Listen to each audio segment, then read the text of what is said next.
4분기 집값이 더 떨어질 것이란 전망이 나왔습니다. 로열 르페이지는 온타리오주 광역 토론토의 4분기 평균 집값이 3.5% 하락할 것으로 내다봤습니다. 금리 인상에 구매 예정자들이 관망세를 이어가고 있고 가격이 오르기를 기다리는 집주인이 늘며 부동산 냉각기가 계속될 것이란 겁니다.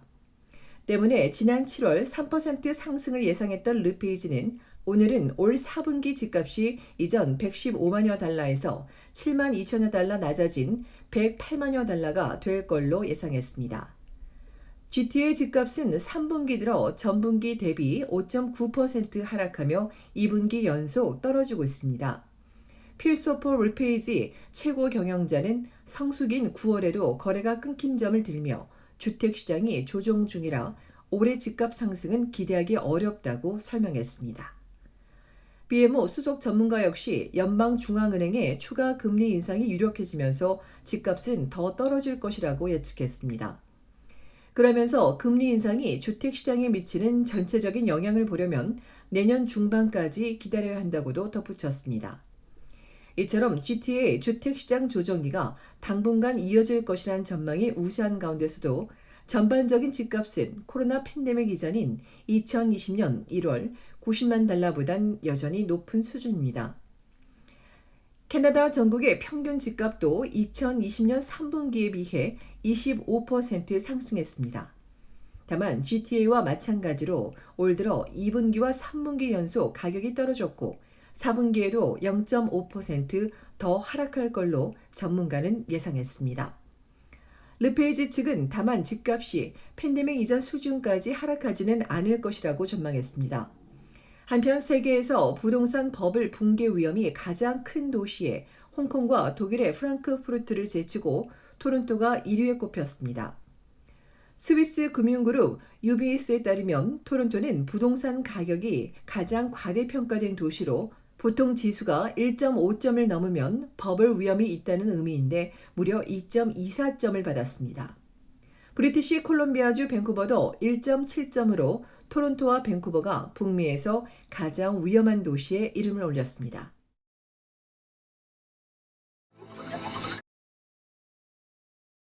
독감 시즌이 다시 돌아왔습니다. 온타리오주 주민은 다음 달부터 독감 백신을 맞을 수 있습니다. 온주 정부는 날씨가 쌀쌀해지면서 호흡기 질환이 증가하고 있다며 시기가 오면 접종받을 것을 당부했습니다. 온주민은 가정의와 워크인 클리닉, 보건소, 약국 등에서 맞을 수 있는데 생후 6개월에서 2세까지는 약국에서는 접종할 수 없습니다. 5세 이상은 코로나 백신과 독감 백신을 동시에 맞아도 됩니다. 온주 정부는 또 오는 17일부터 12세 이상 청소년의 2가 백신 접종을 허용합니다. 브리티시 컬럼비아주는 온주보다 앞선 지난 11일부터 독감 주사를 접종해주고 있습니다. 모든 시니어에게 면역 증강 성분이 포함된 강화된 인플루엔자 백신을 무료로 접종해주고 있으며 생후 6개월 이상 주민에게 독감 주사를 제공하고 있습니다. 약국과 워크인 또는 정부 콜센터, 웹사이트에서 예약할 수도 있습니다. 온주와 BC주 보건당국은 코로나 팬데믹 2년 동안 대면 활동이 중단되면서 독감이 유행하지 않아 주민들의 독감 면역력이 낮아졌다고 지적했습니다. 그래서인지 올해는 예년보다 일찍 독감이 유행하기 시작했다며 고령층과 기저질환자는 가급적 서두르고 일반 주민도 마찬가지라며 독감 예방접종을 당부했습니다. 올해는 어린이 독감 유행이 크게 우려되는데 특히 2세 미만 영유아와 3, 4세는 심각할 수 있다고 지적했습니다.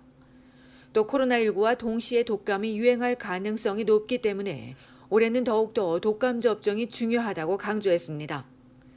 이런 가운데 최근 성인 1,500명을 대상으로 한 설문조사에서 응답자 2명 중 1명만 독감 주사를 맞을 것이라고 답해 올겨울 독감 시즌이 악화될 수 있다는 경고음이 나오고 있습니다. 또 마스크 착용이 사라지고 실내 활동이 증가하면서 동시 유행 우려가 커지면서 전문가들은 고위험 상황에선 마스크를 착용할 것을 권고했습니다.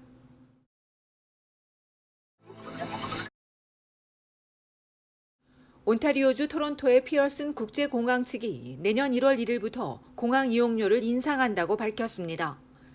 코로나19 장기화로 인한 대규모 적자를 메꾸기 위한 재원 확보 방안으로 공항시설 개선과 직원 충원 등에 쓰여질 예정입니다. 공항 측은 내년부터 피어슨 공항을 이용해 출국하는 승객의 공항 이용료를 현재 $30에서 $35로 $5 인상합니다. 팬데믹 이전인 2019년 9월에는 $25였는데 2020년에 이어 또다시 올리는 겁니다. 환승 고객 이용료도 2019년 $4에서 현재 $6, 내년엔 $7로 오르게 됩니다. 이렇게 공항 이용료가 오르게 되면 유류 할증료와 함께 비행기 티켓 값도 비싸질 전망입니다. 적자에 대응하기 위해 선택의 여지가 없다는 의견도 나오지만 승객 옹호 단체는 지금도 비싸다고 지적했습니다. 이들 단체에 따르면 미국 공항의 경우 왕복 이용료인데도 단 $18에 불과합니다. 항공사에 부과하는 요금도 4% 인상돼 여객기 한 대당 $4,875가 내년부터는 $5,000가 넘어설 전망입니다. 이에 에어 캐나다와 웨스트젯 등도 지적하면서 결국 비행기 티켓 요금 인상으로 이어질 것이라고 설명했습니다. 공항의 자금 조달 모델을 지적하는 목소리도 나오는 가운데 특히 이번 인상이 여객기 지연과 취소, 수화물 분실, 직원 부족, 오랜 기다림으로 세계 최악의 공항이란 불명예를 아는 시점에서 나와 논란이 되고 있습니다. 한편 브리티시 컬럼비아주 밴쿠버 국제공항 이용료는 $25이며 퀘벡주 몬트리올과 엘버타주 국제공항은 모두 $35씩입니다.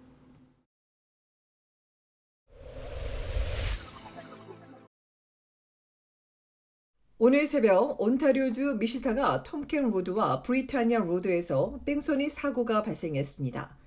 이 사고로 시니어 여성 한 명이 의식을 잃은 채 발견돼 병원으로 이송됐으나 숨졌으며 피해자 경찰이 현장 주변을 통제하고 사고 후 톰켄 로드 남쪽 방면으로 달아난 뺑소니 차량과 운전자를 추적하고 있습니다. 이보다 앞서 어제 낮 2시엔 말컴 로드와 엘슨 스트릿에서 덤프트럭과 승용차가 부딪혀 차량 운전석 쪽이 완전히 찌그러지면서 어른 2명이 그 자리에서 숨지고 1명은 병원으로 이송돼 치료를 받고 있는 것으로 알려졌습니다. 세 번째 부상자의 상태는 정확히 알려지지 않았으며 욕지역 경찰이 사고 경위 등을 조사하고 있습니다.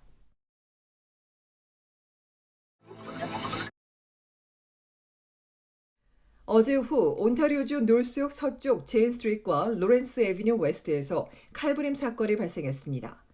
가해 남성이 대형 벌채칼을 휘둘러 피해 남성이 부상을 입었으며 다행히 중상은 아닌 것으로 알려졌으며 토론토 경찰이 용의자를 붙잡아 범행 동기 등을 수사하고 있습니다. 한편 지난주 화요일 밤 10시 40분경 토론토 다운타운 알란 가든스 공원에서 발생한 40대 남성 흉기 살인 사건과 관련해 토론토 경찰이 1급 살인 혐의로 23세의 용의자를 붙잡아 조사하고 있습니다.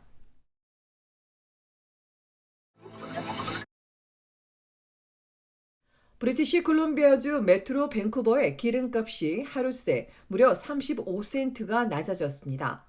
이번 주부터 정유시설들이 다시 가동되면서 수급 상황이 나아진 덕분으로 메트로 밴쿠버의 기름값은 어제 리터당 $2.28에서 오늘 $1.93으로 떨어지며 캐나다 역사상 가장 큰 일일 하락폭을 기록했으며 이번 주말까지 5에서 10센트 더 떨어질 수 있다고 전문가들은 예상했습니다. 산불 등으로 인해 서부 지역 정유소들이 공급이 축소되면서 지난 수주 동안 $2대를 유지해온 기름값이 오늘 큰 폭으로 하락하기는 하지만 주요 파이프라인 등에서 예상치 못한 중단이 또 발생하게 되면 다시 20에서 25센트는 쉽게 오를 수 있다고 전문가는 지적했습니다. 한편 오늘 온타리오주 광역 토론토의 기름값은 어제보다 5센트 하락한 $1.63이며 내일도 유지될 것으로 알려졌습니다.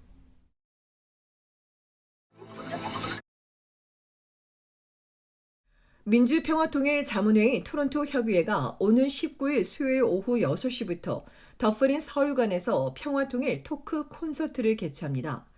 한반도 평화통일 기반 조성을 위한 자문위원회 역할을 주제로 알리는 이번 토크 콘서트는 주미대사와 외교차관의 역임한 안호영 경남대 석자 교수가 사회를 맡고 전성훈 통일연구원 초청연구위원과 김영준 국방대 안전보장대학원 교수가 발제와 토론에 나설 예정입니다.